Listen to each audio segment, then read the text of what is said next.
Let me just get a backdrop on the go here, if that's all right. Can I do this?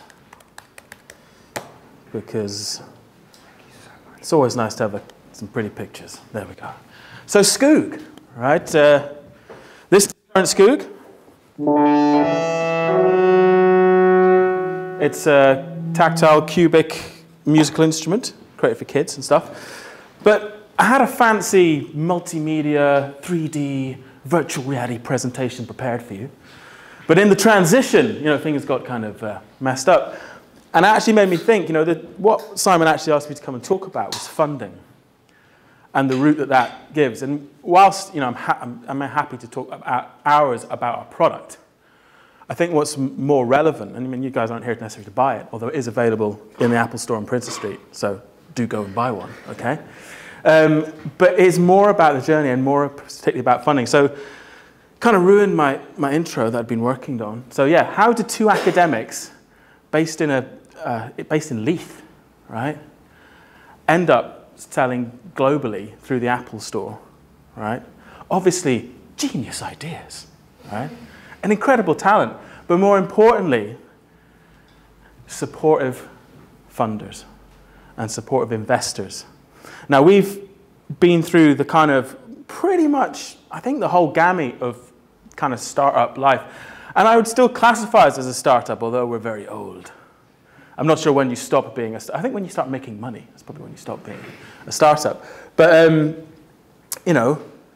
we've done VC, we've done equity loan, we've done crowdfunding, we've done a range of different things to stay alive, to bring new things to life, to meet the challenges that this kind of world faces. And particularly, as Simon said, hardware is difficult.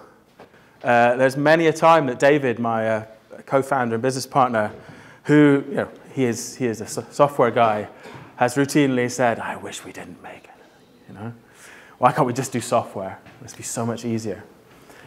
But there's a delight and there's a challenge and there's something magical about making things. And I think the whole maker revolution that's going on right now, and I heard people earlier all talking about hackathons. When we started, there weren't such thing as hackathons. You lucky young people, you, okay? So, yeah, we started out, this journey started out 10 years ago. And we set out to create an instrument that was specifically designed for children.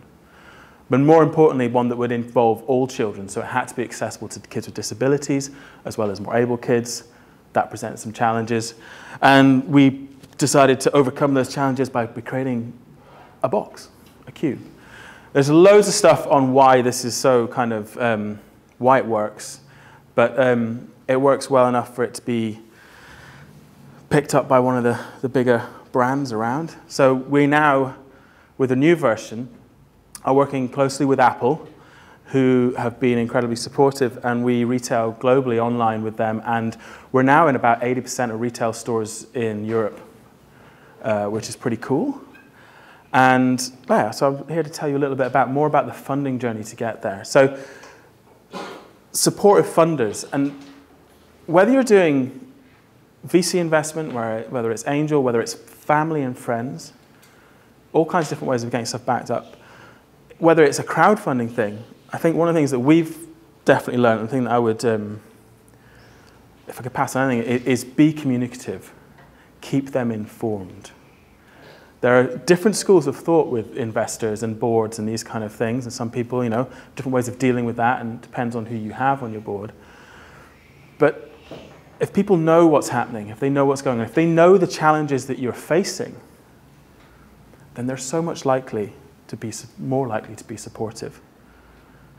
And it's partly about this narrative, this thing about engaging people in your journey. It's one of the beautiful things about crowdfunding, is that people don't just invest in you and the product, they invest in the narrative. They invest in being part of something, to bring it to life, and to be part of that journey. And so, being late can actually, facing a new challenge can be something that everyone gets involved in and celebrates, as opposed to going, you're late, where's my dongle? You know what I mean? So on the funding and investment side, when we started off, part of our original research, that kind of program we did was, in 2008, there's two of us, we left the kind of research that we were doing. We had a picture, literally, of the thing we wanted to make. We had a a mock-up made out of upholstery foam that looked like one of these guys had made it, but I'm sure they could probably do better, right? And we hit the mean streets of Edinburgh and the investment scene. And it's very, I mean, I think the climate has changed now, particularly with kind of crowdfunding stuff. But, you know, you have your idea, and it's very easy to be really protective because you're worried about your IP. And particularly if you are going for investment, say, then you're worried about protecting what is investable and be able to kind of access that.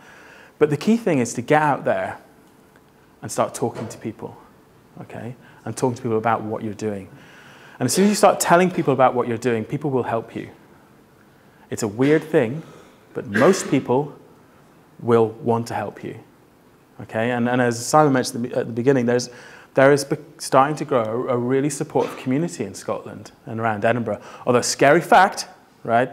And this is true, and this is why I would suggest when you're starting your journey, have a little bit more of a global outlook. Uber, as a single company, has received more investment than the entire startup community in the UK last year, which is pretty scary, okay? And that's just one. And there is a big difference in how things are funded. But there's big difference in how things scale up in terms of US versus UK and that kind of thing.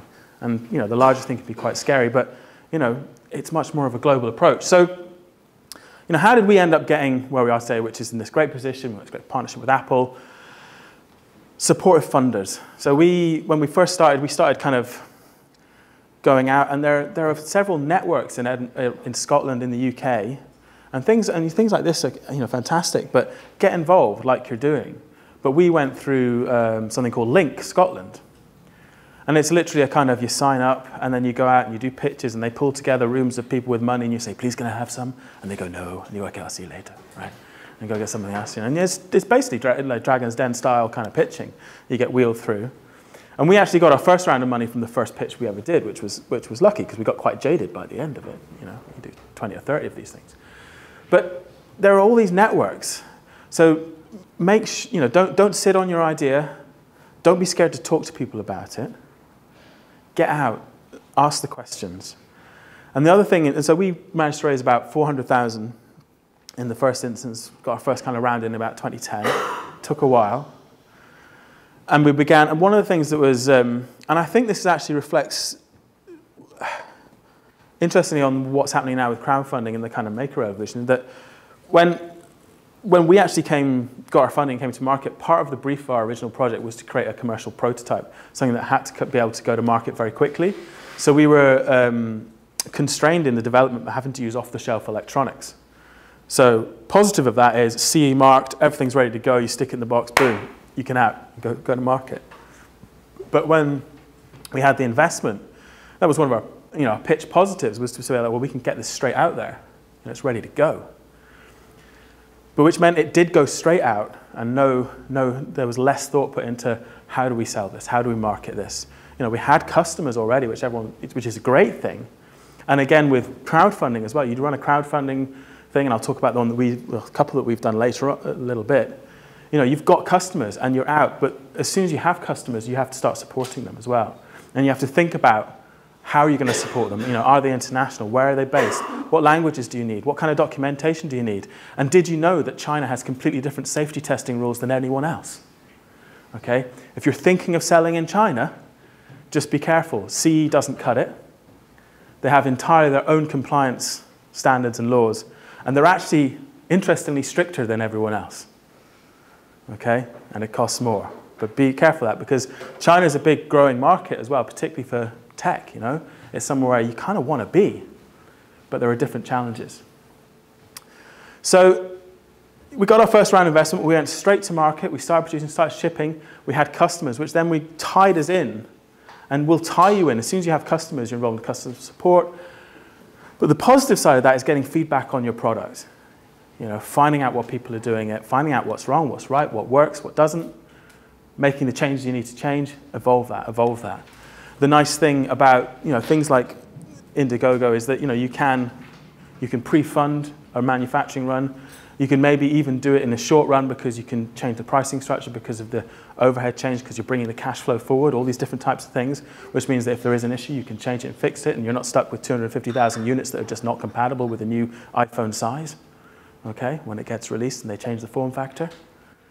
Happens quite a lot. But, so VC funding,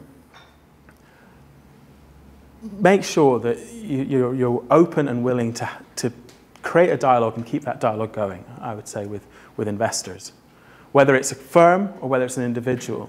And we have a mix of both. We've got a range of different individual investors, private investors. We have a professional VC firm. And it's all about keeping them informed. And sometimes, you know, when you start off and you have a board or you have your first kind of set of investors on board, you know, it's like being in the headmaster's office. You know, they're like, what did you spend our money on this month? You're like, oh, I'm really sorry, I spent it on this and then that, and I feel bad and stuff. Okay, so, but they're not there. You know, they're there because they're involved. They put their money in and they want to see it work, and they more than likely have skills and connections that can help you. So be communicative. Okay, make sure you're asking for what you need. And I did a recent talk at Creative Edinburgh, and it was about kind of, you know, what lessons we learned. And I think the two main things, other than communication, is ask for what you need. Don't be afraid to ask for help. Another thing that occurred to me recently is, you know, and I think it's probably been written about a lot, but entrepreneurs they're optimists. Okay, you have to be. You know, there is no option. You can't do this if you're a pessimist. You may as well just no bother, I'm going to bed. You know, you're optimists. You're like, yeah, let's do this. But as a result, you can tend to, you know, underestimate what is required of the job ahead. You're like, we can do this for £20,000. No way, yeah, we can. We can all just wear the same clothes and it'll be fine, right? Whatever you're thinking about, whatever you first start planning, double it. And that's not in a kind of aggressive or flippant way. Seriously, double it. And it may not be enough, even at that point. And it's partly to do with the mindset of being an entrepreneur, because you believe you can do it, and of course you can, and you probably could do it on a shoestring, and doubling it will be a shoestring. But really think about what it is you need, and it's that kind of, you know, a lot of us, particularly in Britain, and I think it's demonstrative of kind of different kind of cultures. In the UK, you know, one is embarrassed to ask for money. One is embarrassed even to talk about money with other people, you know? We don't actually, it's a dirty question. But in this business that we're in, you need to talk about money, and you need to ask for what you need, and you need options to kind of increase that. You need places to go, and you have to be upfront about what people are getting into. And then, so moving on, so we had VC investment, we managed to get the product out, we were shipping, we were learning how to sell it, and around about 2013, we managed to get a foot in the door at Apple. Now, the way that we did that is partly to do with what we do in terms of accessibility, working with kids, our design ethos and where we're from, partly serendipity, about meeting people at the right time, the right place. And you could argue that, you know, you work hard doing what you do and putting yourself out there to be in the right time at the right place. But it's why networking is so important. And I used to be I have poo-pooed the networking, okay? All right? I've been one of those terrible people. But it's so important. Without that, we certainly wouldn't be where we are today. And it's just through connections and knowing people we managed to get, you know, in the door.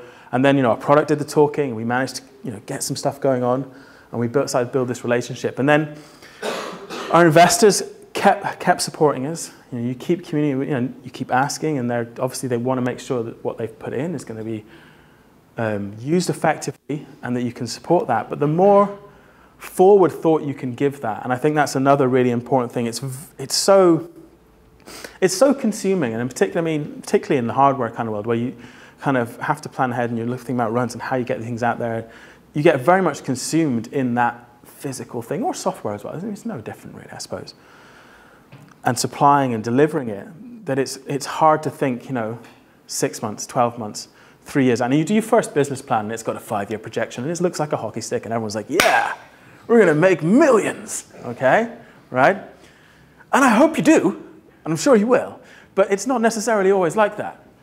And so, but once you start rolling, once you have customers, once you start supporting them, it's very difficult to step back.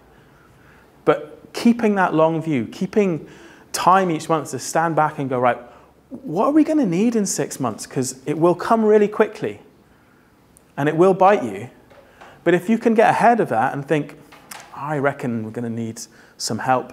It doesn't necessarily need to be money. It can be connections. It can be links into other networks. It can be new channels. It can be opportunities in the market. It can be distributors. It can be whatever it needs to be. But try and take the time to step back from the project that you're in. Remove yourself a little bit and try and eyeball it from afar and go, whoa, that looks grim. We should do something about that. We should ask someone for some help with that. Okay.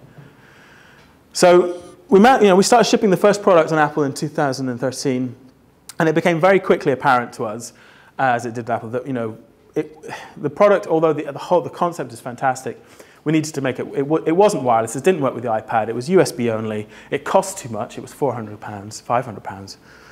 And so we began working on another deep development phase, and we were able to do that again with the support of investors. Because once you start shifting between development, you're selling, okay, that's fine.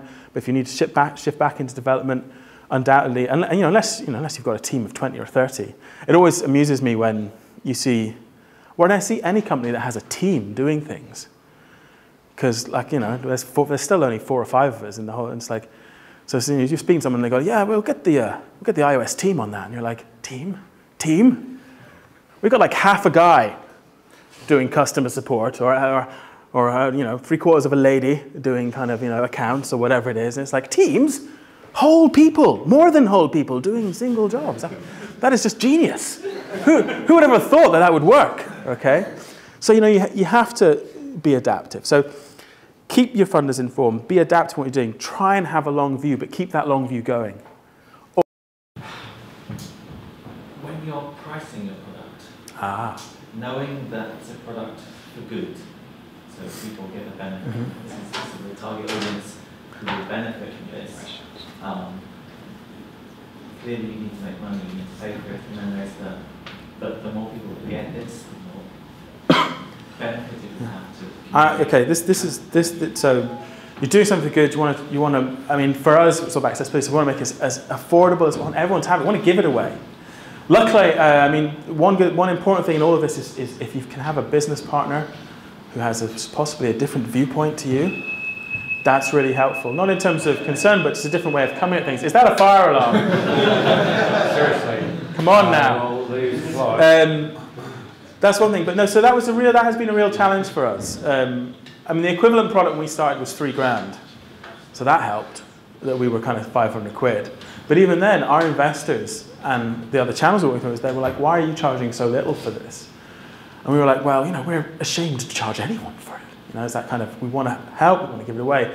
But the thing that we got to, and the thing that definitely I got to, was that, and getting out and talking to people about it, is that if it is good, if it has value, and if it makes meaning in the world, people will pay for it. People will pay for stuff that doesn't, right? More importantly, people will buy headphones with cat ears, okay? How about the selfie shoe?